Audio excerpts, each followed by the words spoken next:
So, hello everybody. I had lots of feedback from you. Thanks for that. To my implementation of the last parameter, touch changes, controlling, or whatever you want to call it, for different devices, and you ask for more. So thanks for the good ideas. And yeah, here I delivered. First, let's have a look at the MCU implementation. As you saw in the previous video, you can control this last parameter with the encoder, but some people suggested also to make it possible to control it via the master fader, which I think is a really great idea, because there you see also the position of the value. And this works like that. If you go into the settings of the Mackie controller extension protocol, we had already last time this last parameter, but I renamed this to match the second new one, so the last parameter with master fader. So if you have selected that, make sure you reselect that with the new version to make it work again.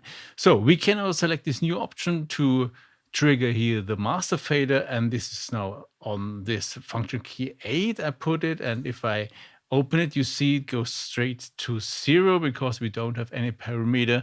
And if we go now here, for example, to the filter cutoff, and we can control now here the filter cutoff, or here, and control that, and it works also here with step parameters. You can go to the parameters as well. So this is really, really cool. Yeah, and I think that's pretty nice. And if you're done with editing that, simply press the button again and you're back to controlling your master level.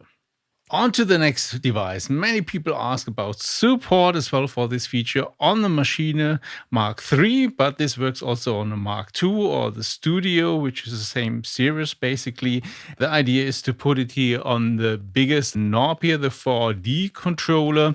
And in the previous version, if you pressed the knob, it changed between changing the values fast or slowly, but this is also a feature which is available with Shift. So if you combine it with Shift, you can go in slower steps instead of the faster movement without Shift. So this was not really necessary, and that's why I put now here the toggle option. If you press it to go to the last parameter control, and now it's enabled, and now you can use the knob as expected. You can go on each and any parameter and control that. And the tip for that, it changes quite slow, and you could speed that up here in the settings of the Maschine.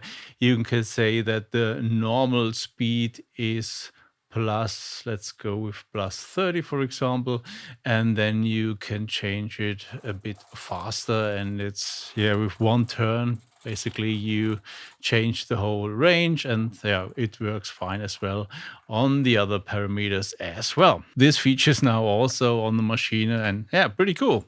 And you wanted also to see support for the Electra One, and there I put it on the transport page, which had 2 slots empty, and I chose to use that lower one. So there it says now last parameter, and you need to select here the bottom rows, and then you can control the third knob, the last parameter.